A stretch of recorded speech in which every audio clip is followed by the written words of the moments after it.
With all the recent drama regarding Piastri, Ricciardo, McLaren, and Alpine, check out my last video if you have no clue what I'm talking about. I thought it would be a good idea to take a deep look into the driver whose seat is up this next year in 2023, Daniel Ricciardo.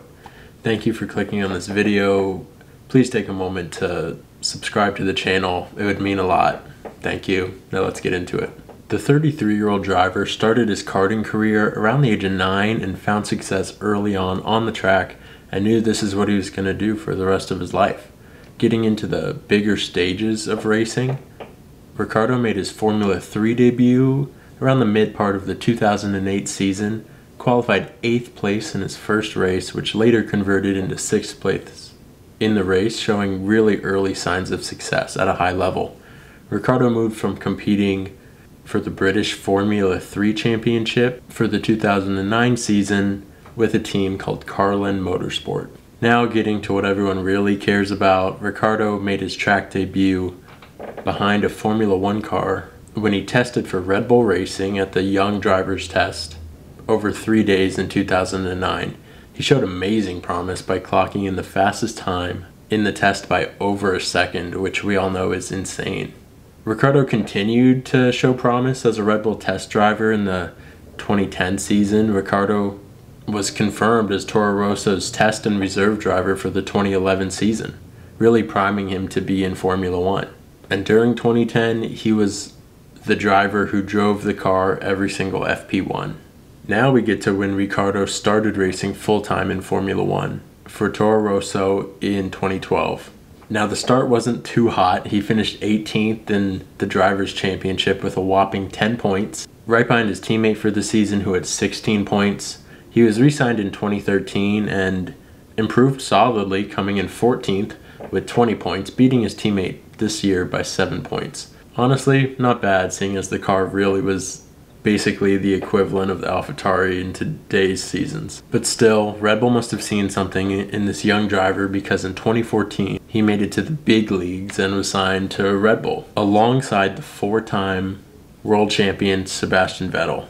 The unthinkable happened when Ricciardo came in 3rd place in the Constructors' Championship that year, only behind the 2 Mercedes, which were dominant at the time. This was huge for his career, showing that in a good car, Ricciardo can fight for the championship. Now in 2015, still racing for Red Bull, Ricciardo had dropped to 8th place in the Constructors. And you can just chalk that off to an off season, because in the following 2 years, he was back to 3rd both of those years in the Red Bull car. Still by any metric, a very successful F1 career. Then up through 2018, Ricciardo spent his time in the Red Bull car, finishing about 5th in the Drivers' Championship, which is just not what Red Bull's looking for. Especially since they just had Max Verstappen join the team, who outperformed Ricciardo regularly, and we know Red Bull is a cutthroat seat in the Formula 1 world.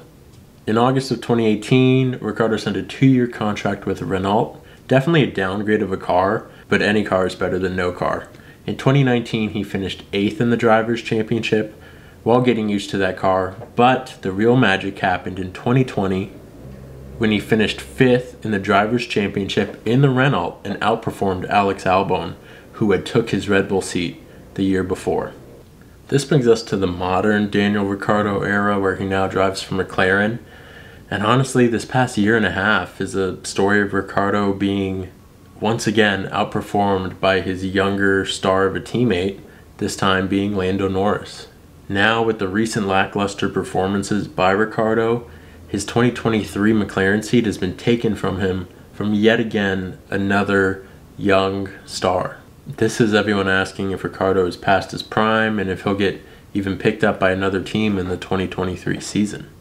Right now, the obvious choice would be that he goes to Alpine, replacing Fernando Alonso, who's going to Aston Martin.